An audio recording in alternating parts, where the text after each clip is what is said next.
Welcome to LiveDaf, your online Daf Yomi Shiur. Shalom Aleichem, welcome back to today's Daf Yomi Shabbos, Daf Kuf Aleph. We are on Daf Kuf Amud Beis. 2 lines from the bottom. Says the Gemara, Koicha bekarmelis legazru. The Gemara is concluding a discussion regarding the allowance to spill water, wastewater, shayfchen from the ship, which is a Rishus HaYachid, over to the sea, which is a karmelis. The Gemara tells us how does he do it? By pouring it on the top of the wall of the ship and allowing the water to trickle down into the sea below. So although there's a transfer taking place from Rishus HaYachid to karmelis, there's no concern because koicha bekarmelis legazru. Chacham did not establish a gzeira and isser pertaining to transferring merely indirectly through koicha, through using his force. For instance, in this case where he is simply pouring onto the top of the wall of the boat and having the water trickle on its own into the karmelis. Continues the Gemara, Umar Temra. How do you know that the Chachamim allowed such a transfer to take place through koicha? Where do we find this concept? The Sanya is learned in the Brayso. Sfina, a boat which is a Rishus HaYachid, ein metaltalin. One cannot transfer from the toich of the Sfina, which is a Rishus HaYachid, liyam, out to the sea, which is a karmelis. Nor can he transfer from the yam into the boat, which is a Rishus HaYachid. Rabbi Yehuda Omer, amuka asara. What if the ship is 10 tefachim deep, meaning the interior surface of the interior space of the ship has a dimension of 10 tefachim in height. So the interior of the ship is 10 tefachim high. However, the ship is not lifted 10 tefachim off the surface, above the surface of the surrounding water.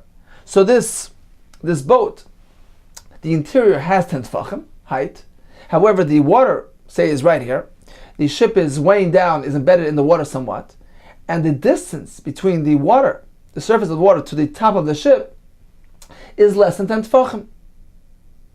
Says Rabbi Yehuda, if so, metaltalin misaychel yam, one can transfer from inside this boat over to the yam, but not in the reverse. He cannot transfer from the yam into the ship. Says the Gemara, let's analyze this. What is the difference between transferring out to the yam or into the ship? Why can he not transfer from the yam into the ship to come metaltal? Because he's transferring from the yam, which is a karmelis, into the sfina, which is a Rishus HaYachid. If so, when he transfers from the ship out to the yam, there as well, the karmelis. He's transferring from a Rishus HaYachid to a karmelis. What is the difference between one and the other? Apparently, Rabbi Yehuda is allowing him to spill water on the chudah. Chudah means the top of the wall of the boat, and allowing the water to trickle out on its own into the karmelis. Ushmamino. We hear from here, koicha bekarmelis legazru. Shmamino. Apparently, we hear from this halacha that the Chacham did allow transfer merely through using koyach, his force, which is an indirect transfer, and indeed this supports our assertion mentioned there on Daf Kuf that transferring in this manner is mutter.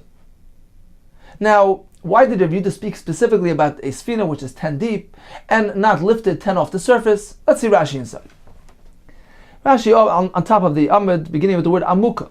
Hasfina, so the boat is deep 10, asora l'seicha, the interior, davar Rishus HaYachid, and therefore it's Rishus HaYachid. Ve'en gavoya sfasa yud min hamayim.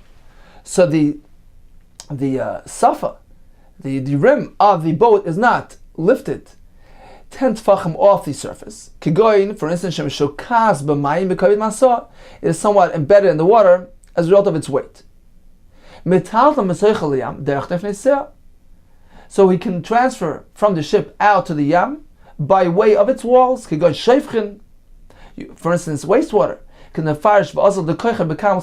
the Gemara explains, that transferring merely indirectly through force is mutter.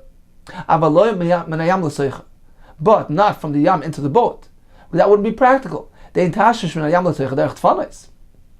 He's not going to spill onto the doifen of the ship, Shem Yemale, V'yashal Atfanis, Yerdl Kakarsa Sfina. If he goes and draws water from the sea below and spills it on the wall of the thing, it's going to trickle down to the floor, so it doesn't seem to be practical. So that's not in the equation here. And therefore, to carry directly from the Sfina, from the Yam, into the Sfina, it would be Asr. So only one way is mutter. For instance, the Sheifchen does wastewater when he spills it onto the doifen of the Sfina, allows it to trickle out. But to directly, explicitly carry from the sea into the Sfina would be Asr. So that explains, as Rashi will continue to explain, that explains why the ship needs to be 10 tefachim deep. That's why he mentioned a Sfina which is 10 tefachim deep. Because if the interior does not have a depth of 10 tefachim, he could be carmeless. Then the ship in itself is a carmeless, because it doesn't have the height required for Shayachet. In that case, he can directly transfer even from the Yam into the ship, because the ship is a carmeless and the Yam is a carmeless. So that explains why the ship needed to have an interior height of 10 tefachim to make it Rosh Hashanah. Continues Rashi, Ve'ein gvoya nami yud dafke nakat. And Rabbi Yehuda specifically presented the case here as being Eina gvoya yud. It is not lifted 10 tefachim above the surface of the water. So the top of the ship is within 10 tefachim of the surface of the sea be surrounding it. Why? The gvoya yud, because otherwise, if suppose the ship would be lifted 10 tefachim above the surface of the Yam, mutter letaltal manayam l'soicha. In that case, it would be mutter to carry directly from the Yam into the ship. Why? Why is that? The mekarmelis lushas hayachid derech makam p'turka metaltal.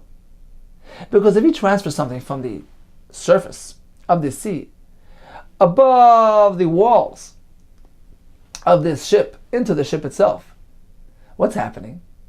He's actually arriving at airspace which is not a carmelus any longer, because it's beyond 10 tefachim of the carmelus. If he needs to go over this wall, which extends 10 tefachim above the surface, then inevitably he has to carry this bucket of water above the 10 tefach mark, which is a Rishis which is a makam tur, and that would be allowed. Because he needs to lift his hand above 10 tefachim. So that would be allowed. That wouldn't pose a problem. Therefore, Rabbi Yehuda specifically tells us that the ship is embedded in the sea, and the top of the wall is not 10 tefachim above the surface of the water, which in case he needs to transfer through a carmelis into Shesayach, and therefore it's us. Concludes Rashi, Afagav the Rishus Daraisa, even though when it comes to a Rishus which is Minat Torah, for instance, a Rishus Arabim, and you want to transfer from Shesam to a carmelis, then even in such a case you'd be liable, even if he goes through a makam tur. However, carmelis mia d'rabbanan he, this Rishus carmelis is Rishus Rabbanan, but like Gazra Chamim did not prohibit in this case, where he's going to transfer through a makam tur. In this case, it would be mutter. Now, as Taisus points out, this concept of carrying through a makam tur, which is mutter, is specifically Rabbi Yehuda's opinion. Chacham disagree with that, and this is the machlekes which is presented by this brisa, specifically regarding this case of transferring through a makam tur.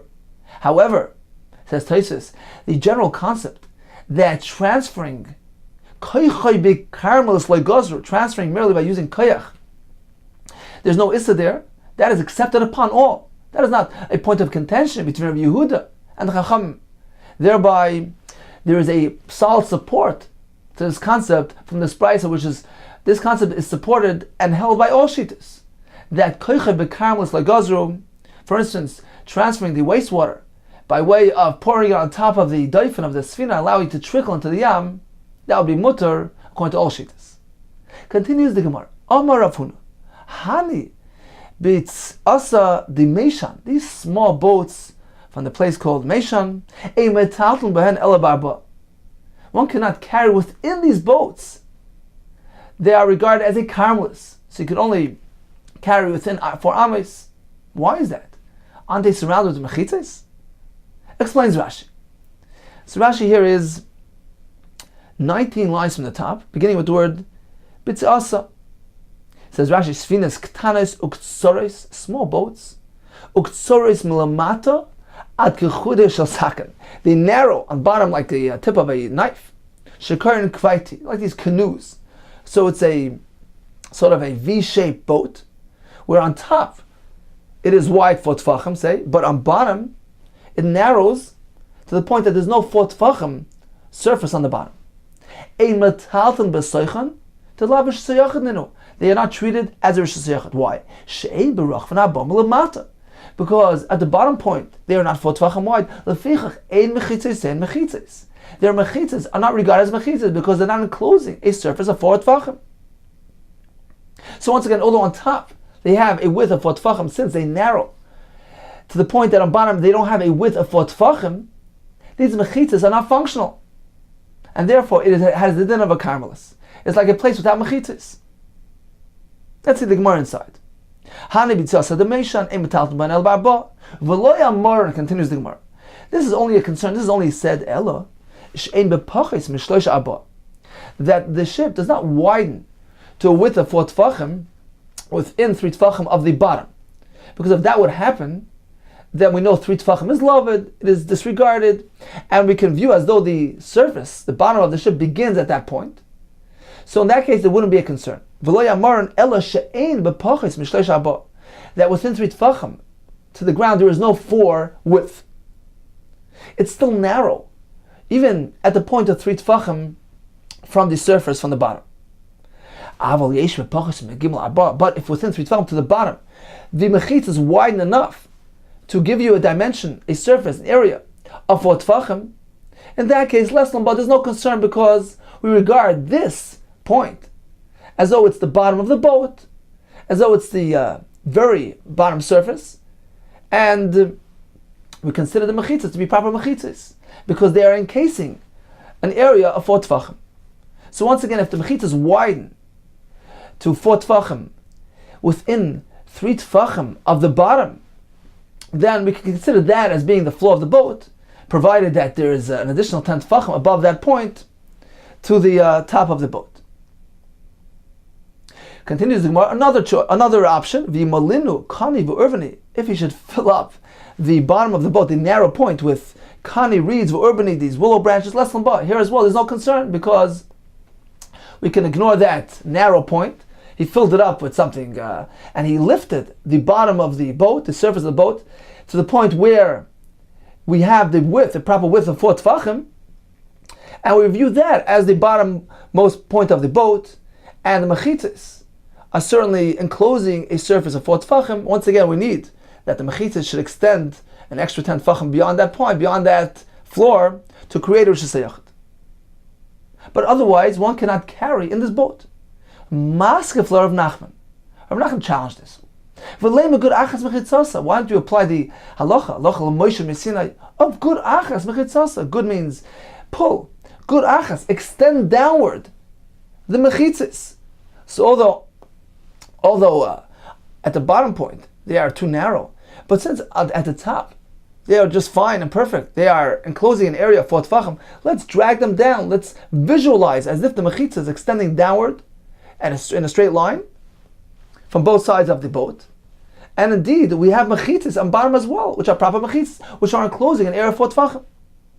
Miloi Tanya, haven't we learned that we apply this concept in a similar case? Rabbi Yosef B'Daima.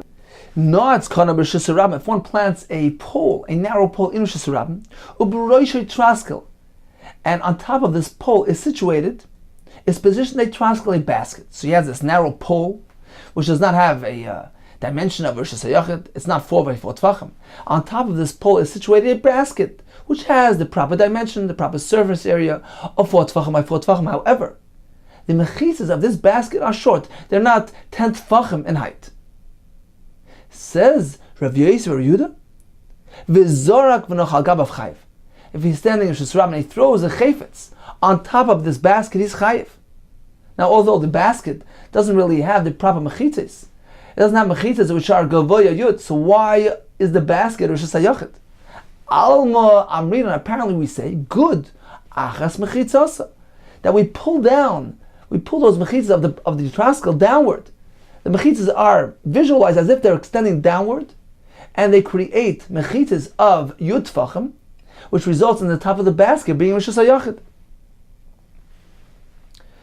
Hachinami, here as well, by this narrow boat, name of good achas v'chitzasa. Let's say that we should extend the mechitzas downward and create wide mechitzas, even on bottom, thereby validating those mechitzas and enabling this boat to be considered Rosh Hashanah.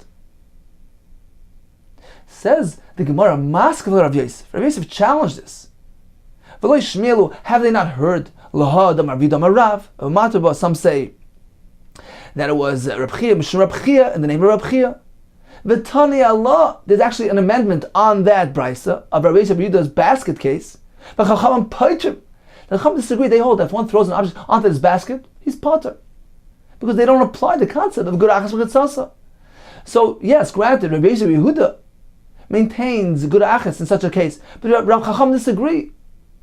So according to the Chacham, this ship, this little boat, is a Carmelis. Amalei Abaye, Sabal challenge of Yosef. We can differentiate between the narrow pole which contains this basket, where according to the Chachamim, we don't apply the concept of good achas, in contrast to this ship, to this boat, where even the Rabbanan would agree that you can extend those mechitas downward. Why? Amalei Abaye, V'atlei Tizbra. Do you not agree that we can extend those mechitas downward? V'atanya, haven't we learned in the Brisa? Omad b'shis Rabbah. It's a post. In Rosh Hashanah, it's not a narrow pole, it's a relatively wide post. Gavoya Asora, v'rochav Daled. It is 10 tfachim high, and it has a surface on top of 4 tfachim by 4 tfachim. However, the problem is, v'ein b'ikar Daled.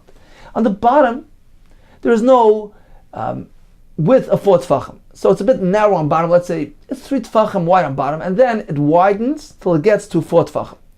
Now this narrow part on bottom is actually 3 tfachim off the ground, meaning if it would widen immediately off the ground, say it's only, the narrow part is only 2 tfachim, and then it immediately widens, then we would ignore the narrow part. We say love it, it's as though it's negligent. We just disregard that. But the fact that the narrow part contains a height of 3 tfachim, we have to reckon with it. Nevertheless, the Brisa says, "V'zorak v'nachal gabav chayev." If he was to throw an object from Rosh Hashanah up onto that post, he's chayev. The question is, where is Rosh Hashanah? Rosh Hashanah needs to have a height of 10 and a width of 4 tfachim. The bottom of this post is not 4 tfachim. Alma, apparently Amrinan, good achas v'chitzas. Apparently we apply the concept of good achas, extend downward those mechitzas. So we take the mechitzas from the top of the post, right? So the top of the post looks like this. It's narrow on bottom and it widens on top, and we pull down the mechitza which is present on top of the post. We pull it downward, and we visualize as if the entire bottom is surrounded with mechitzas which are enclosing an area of 4 tfachim by 4 tfachim. Here as well, it says Abaye, Hachanami, when it comes to the narrow boat, good achas mechitzasa. We can pull down those mechitzas. Now, what about the fact that the Chachamim held that in the case where we had the basket on the pole, we don't apply this concept? It says Abaye, there's a big difference. Midi area, can you bring a proof from that case? Hasam, in that case, since it's a narrow pole which is supporting this wide basket, so the public goes through under the basket because it's a narrow pole, and there's a area under the basket which is traveled. So they disrupt this visual mechitza. You can't pull down mechitzas when it's in the middle of a thoroughfare. Hasam havila mechitza shagdoyim boikimba. It's a mechitza where the gdoyim, the goats, penetrate. So you can't visualize the mechitza being there because it's being penetrated, traveled by the animals. Hacha, in our case, havila mechitza she'ein hagdoyim boikimba. In the case of the boat, there's no public, there's no goats traveling through these mechitzas. So why can't you pull the mechitza down, visualize as if it's extending straight downward, and creating an enclosure of 4 tfachim? It's likewise in the case of the pole, of the amud, of this post. Here as well, there is no Gedoyim Baikim Ba, and therefore we can pull down those mechitzas. Explains Rashi. Rashi here is 8 lines from the bottom, beginning with the words Mishum Dahavi Mechitza Shagdoyim Baikim Ba. This explains why, when it comes to the rod, the pole with the basket on top of it, according to the Chachamim, we cannot apply the concept of good achas. We can't visualize the mechitzas of the basket as though they're extending downward, because it's a mechitza that the Gdoyim Abaykim Ba Mulamata Ba'aretz Tachas Mechitza Atraskel. The Gdoyim, the goats, are penetrating underneath, under the mechitzas of this basket, Shem Pshutais Lahal Min HaKon Al Chol Tzad, which are extending, which are the traskel, are Pshutais Lahal Min HaKon Al Chol Tzad, meaning they are extending past the pole, the rod. So we have a narrow pole and the basket is on top. So the mechitzas are at a distance, are coming down at a distance from the pole, which allows the Gedoyim to penetrate that area and disrupt the mechitzas. Or Bekias Gedoyim Ma'keves Milamei Ma'gud Achas Shari Oivin Tachtel, because the goats are traveling underneath these imaginary mechitzas. There's a large space there, so you can't apply good achas here. Aval besfina. However, when it comes to the ship, like a b'kias gadayim, there are no goats penetrating. There's nobody who is traversing underneath these imaginary mechitzas. And likewise by this post. Ein derech l'chakech boy. It is not the manner of people. It's not customary to go and rub themselves in this amud. To go underneath this angle. Only a small space, meaning this beam, this amud, so it's a bit narrow on bottom and it extends, it widens towards the top. So it looks something like this. It starts like this and it angles a bit towards the top. This area underneath this angle is a very small area. It's not the derech of people to squeeze in there and to get underneath there, so it's not being penetrated. Therefore, there's nothing to hold us back from bringing down the mechitza of the top of the post downward, to visualize as if it's going straight down, line downward, and creating an enclosure of 4 tfachim by 4 tfachim. Sabai disagrees with Rabbi Yosef. He says we can draw a distinction, a simple chiluk, between the case of the pole where the Gdoyim Abaykim, they are penetrating beneath this basket, which is extending at a distance from this sideways, at a distance of this rod. So certainly over there, the traffic disrupts those imaginary mechitzas as opposed to the post and as opposed to the ship, where there's no traffic underneath there. Therefore, there's nothing to preclude the halacha of good achas from taking hold and creating those proper mechitzas. Continues the Gemara. Amar le Rav Acha, Brei de Rav Acha le Rav Ashi. Nami, by a boat as well. Ha'ika b'kiyas dagim. What about the fish that are penetrating? And they should disrupt those mechitzas. So you cannot visualize the mechitzas going down into the water. The fish are penetrating and disrupting, nullifying the mechitzas. Amar later Rav Ashi says, no concern.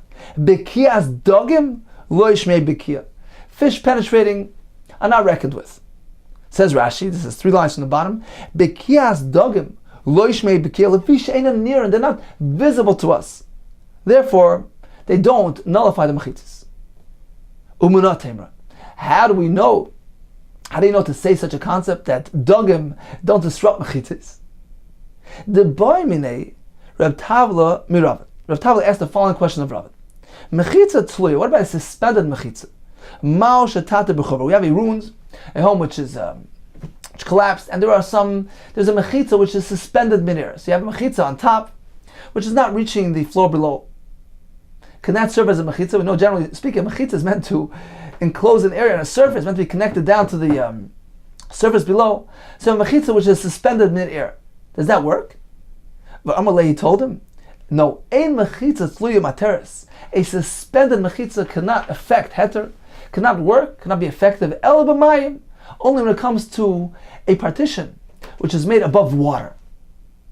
Kalu sheikilu chacham b'mayim. This is a leniency, a kula which the chacham applied to water. So, for instance, we had in Daf Kuf a case where he would like to draw water from the lake below into the ship. So according to one sheet, he needs to create those that enclosed area, those mechitzas. Now those mechitzas are suspended midair. They're not going down and partitioning the actual water itself. That is sufficient. When it comes to the water, the Chacham did not obligate. The water is a carmelist, the Rabbanon. Chacham did not obligate, would not mechayiv him to go ahead and create partitions in the water itself. It's sufficient that he creates mechitzas suspended above the water. That already affects a separation that indicates that the water below is separated by virtue of these mechitzas above them. It's separated from the area surrounding it, and thereby we view that section of water below the mechitzas as they are rishus hayachid, and one can draw from there. So this is a leniency applied to water. But when it comes to a churva, which is on solid ground, the ruins here, the churva, which has a suspended mechitza which does not reach down to the bottom, is ineffective. Okay, but nevertheless, when it comes to water, it does work. Even a suspended mechitza, even a mechitza tluya works. How come? What about the fish that are penetrating this mechitza? So we visualize as if the mechitza is extending downward and separating the water from the surrounding water. What about the fish that are penetrating, that are going through this imaginary mechitza? Ella shma mina. Apparently we hear from here. Bekias the dogim lo yishma bekia. Fish, the penetration of fish does not nullify the mechitza and are not reckoned with. So therefore, once again, when it comes to our narrow ship, we can certainly apply the concept of good achas, extend those mechitzas downward, create straight mechitzas, which are enclosing an area, a dimension of 4 by 4 tfachim, and therefore are constituted as mechitzas, and allow carrying in this ship as an ordinary shesayachit. So in summary, what about these small ships, b'tziasa demeshan? The Gemara told us that if the walls widen to the point of 4 tfachim, within the 3 tfachim of the bottom of the ship, in this case, one can be metaltal in this boat because that point is viewed as the bottom of the ship, because it's within tfachim to the ground, to the bottom of the ship. Alternatively, if he fills up the bottom of the ship with kanev urvani and creates this artificial floor space, which is 4 tfachim wide, in that case as well, he can be metaltal in the boat.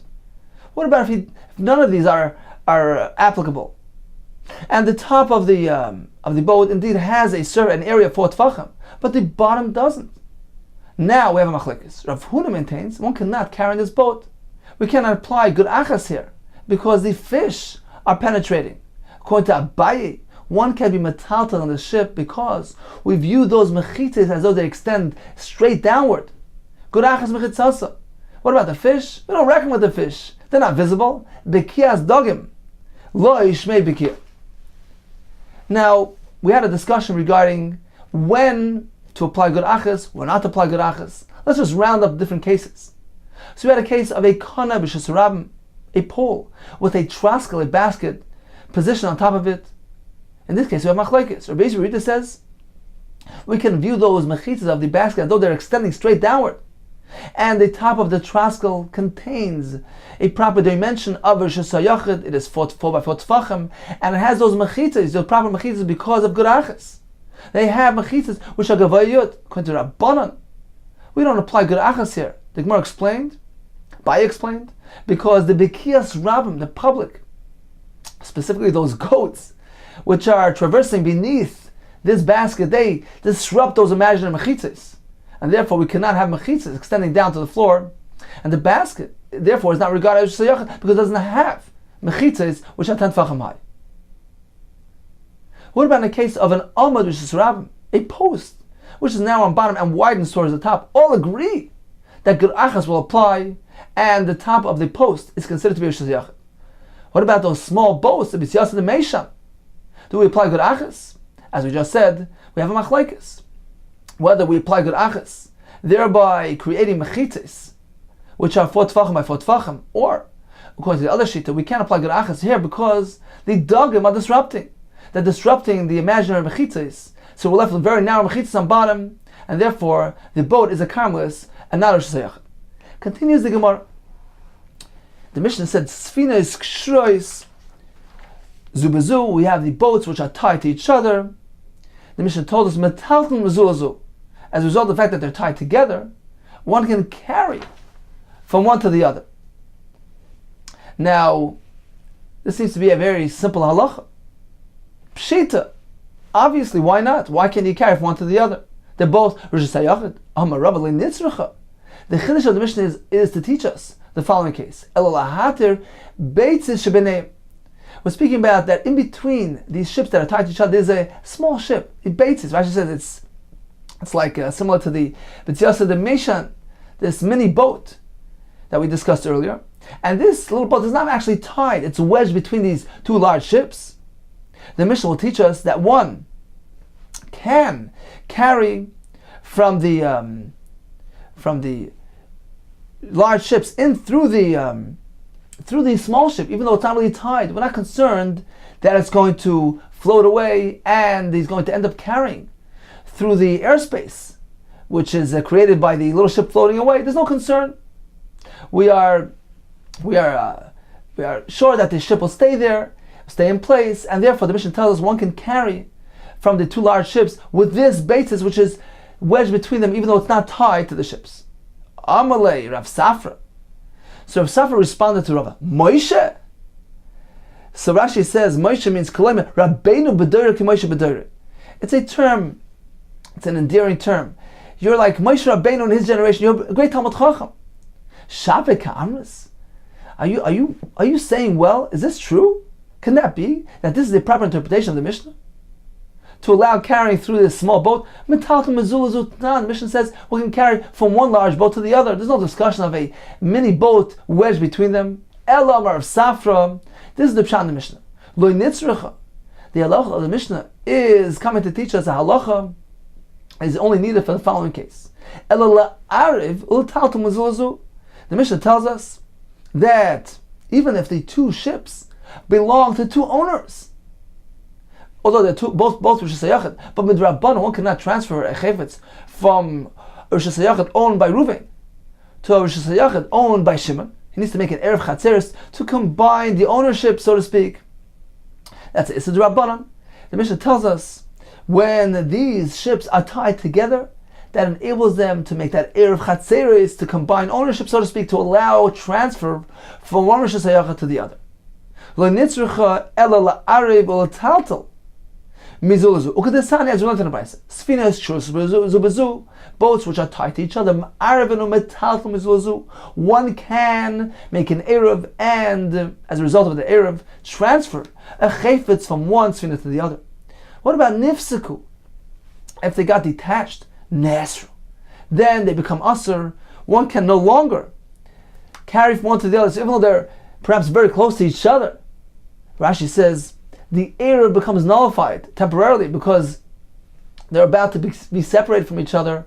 The point of the erev is that the ownerships are combined, regarded as one Rosh Hashanah. But if they're about to separate because they're not tied to each other, they're about to float away, the erev at this point is nullified.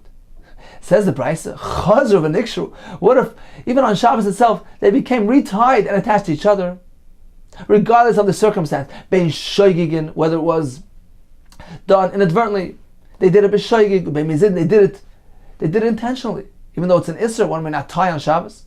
Bein anusin, they did it b'oines, unwillingly. Bein mutin, they did it mistakenly, accidentally. Rashi says they were busy tying something else, and somehow these boats got tied to each other. In any of these cases, the boats revert to their original heter, the original permission.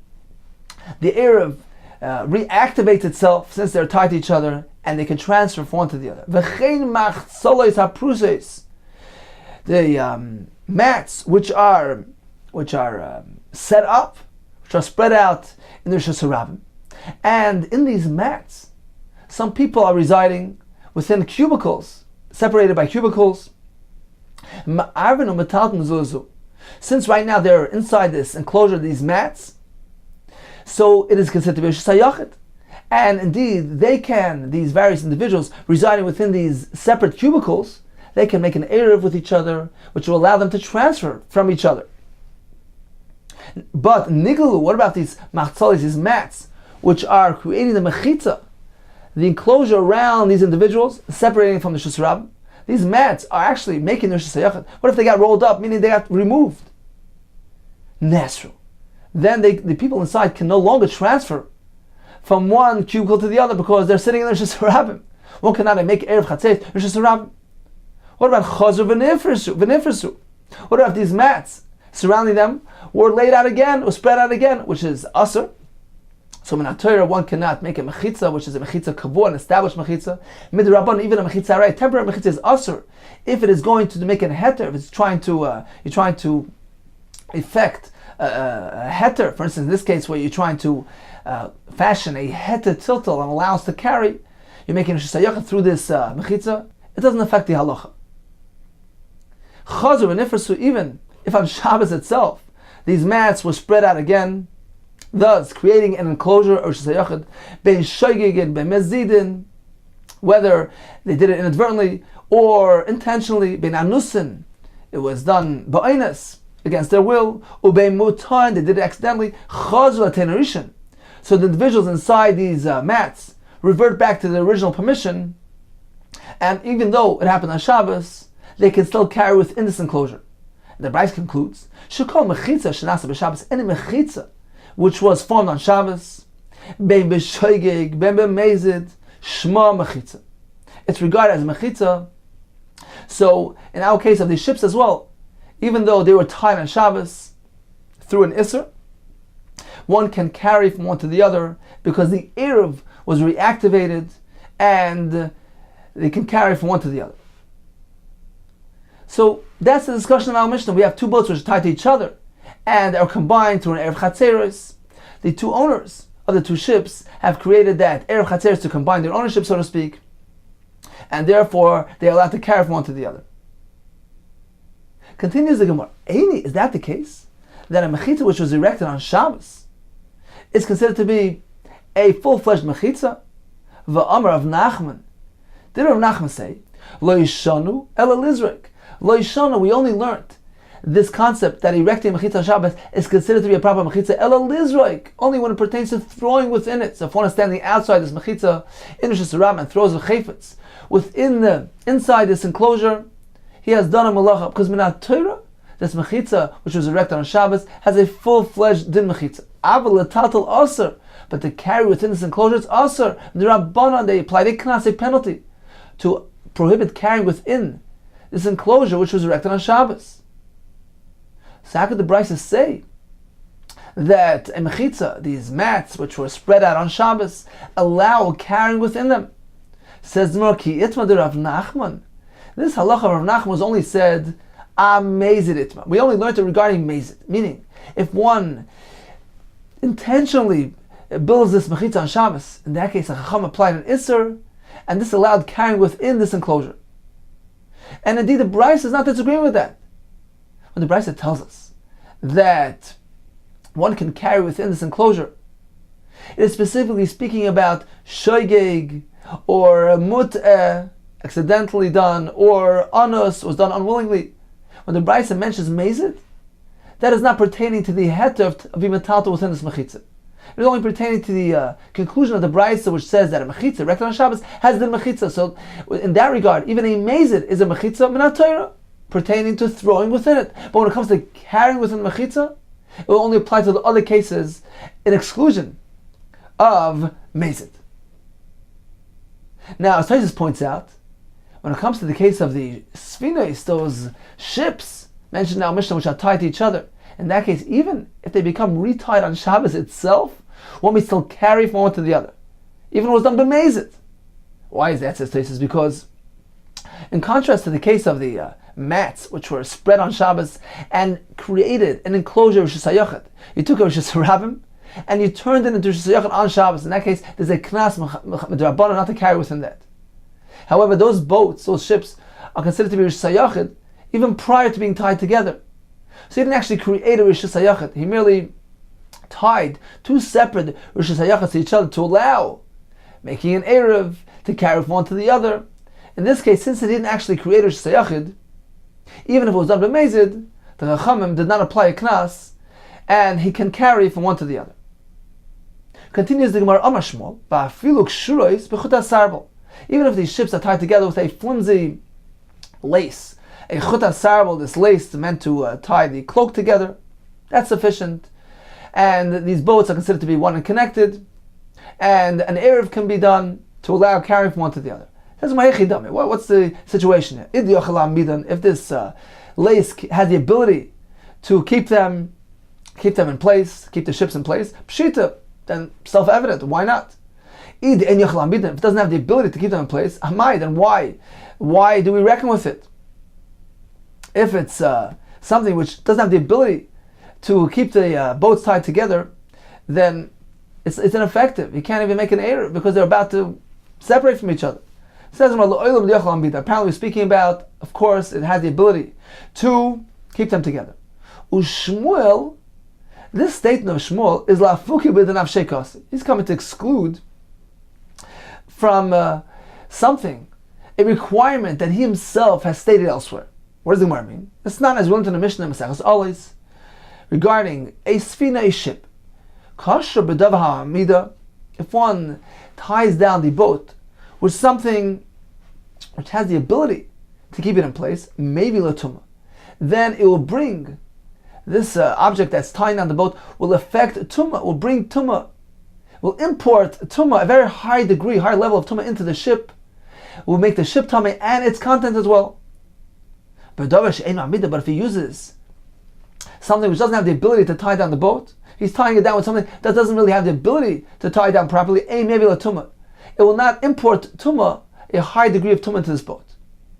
We'll explain what this means soon. The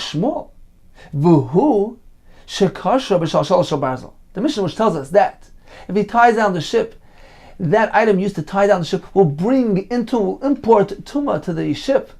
You know what we're speaking about? He used an iron chain to tie down the ship. Why? Why specifically an iron chain? Explains Rashi. Because this chain, which is tying down the ship, the other side of the chain is actually inserted in an oil hameis. It's under the same roof as a mace, in which the shalshela shal barzel acquires a very high level of tumah, the highest form of tumah.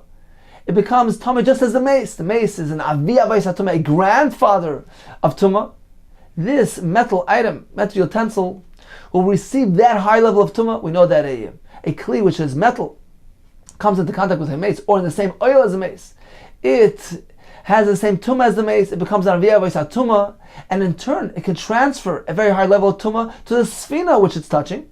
The sfina will actually drop down a level, become an ava tumah, and in turn the sfina will be atami its contents and make them a rishon tumah. So Shmuel comes and tells us that when the Mishnah tells us that if he tied the ship down with a davar hama'amida, we're speaking about something which is customarily used to tie down a ship, which is a shalshela shel barzel. Says the Gemara, that's specific to the concept of tumah.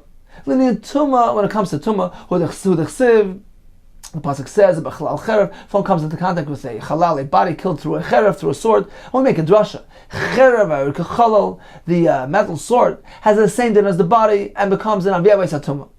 So over therein, yes, a metal chain is required to transfer this high level of tumah, because only a metal chain will indeed contract this high tumah of the mace, because it's unique to metal.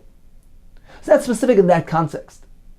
So Shmuel tells us that the davar hamamida, the thing that's tying down the boat in that context of that mission of tumah, needs to be metal.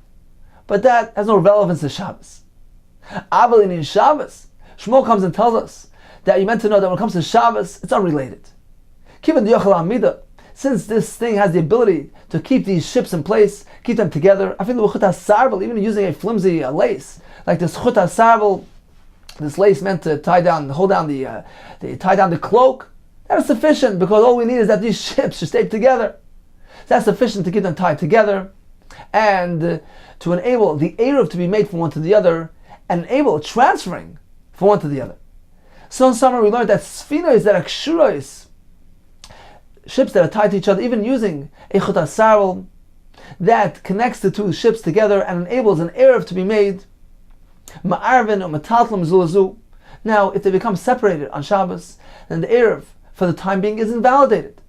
If they are retied even on Shabbos, in this case, one can go ahead and resume the carrying from one to the other, the Erev becomes reactivated.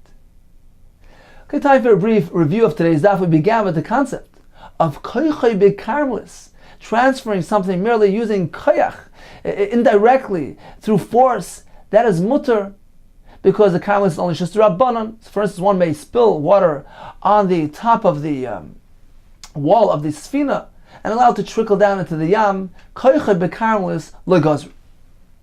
The Gemara continued describing for us this small b'tziasa demeishan, this small boat, which is although wide on top but very narrow on bottom.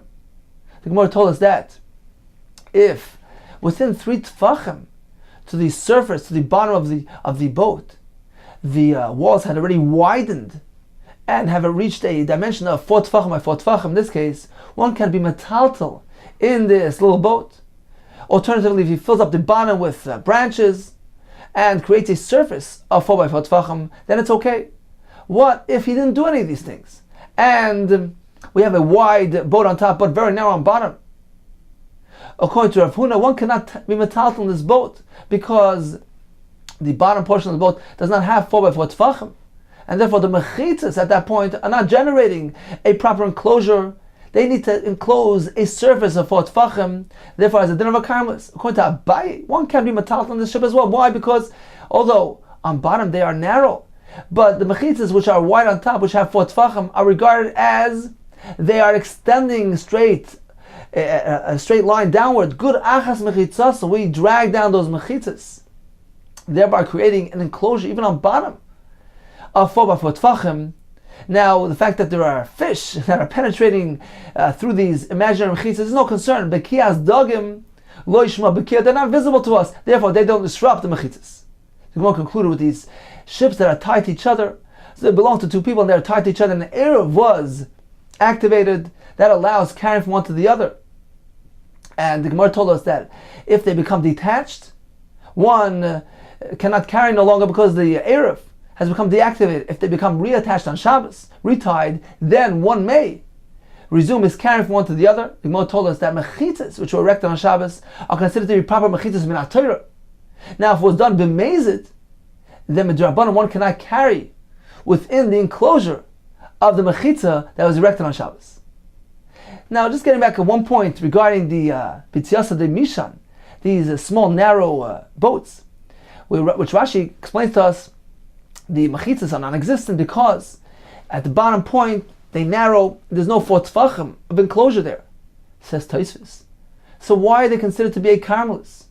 A karmelis also requires an area of 4 tfachim. If the bottom of the boat doesn't have a surface of 4 tfachim, then it's a makam tur. It's not a karmelis, and one should be allowed to carry within this boat. Says Rav Chaim Halevi, Rav Chaim Soloveitch, Rav Chaim Briska explains Rashi as follows. He says that there are 2 separate aspects to the din of 4 tfachim by 4 tfachim. Number 1, there's a din that the makom, the reshus, needs to have that dimension. So in order for it to be considered a karmelis, it needs to have an area of 4 tfachim by 4 tfachim. Says Reb Chaim Soloveitchik, this boat has a makom of 4 tfachim. The top of the boat has an area of 4 tfachim. So that already generates a din makom. The problem here is that the mechitzas are not valid. Why? Because although the makom is 4 tfachim, but when it comes to mechitzas, we focus on the bottom of the mechitzas, where they enclose. For instance, mechitzas that are attached to the ground, we focus on the bottom. That's where they're enclosing. That's where they're partitioning. So at the bottom point, they need to constitute mechitzas. They need to enclose an area of 4 tfachim by 4 tfachim. In this case of the ship, the bottom point is too narrow. So although the makom is 4 tfachim, but the mechitzas are not valid because at their bottom point, they are too narrow to be considered proper mechitzas.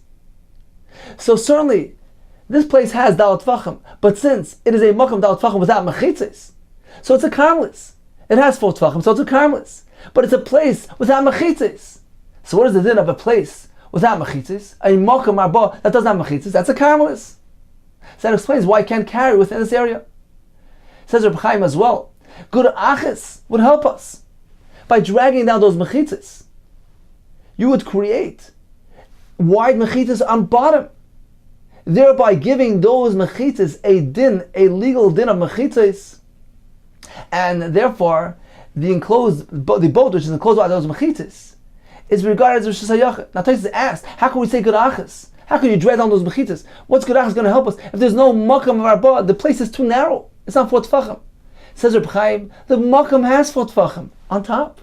That is sufficient to grant it a din of makam dalet tefachim. The problem was that the mechitzas are not valid because at their bottom point, they are not 4 tefachim wide. Gedachas will address that by dragging down the mechitzas in a straight line. That's going to widen those mechitzas on bottom and generate valid and legal mechitzas, thereby creating a Rosh Hashanah in this boat.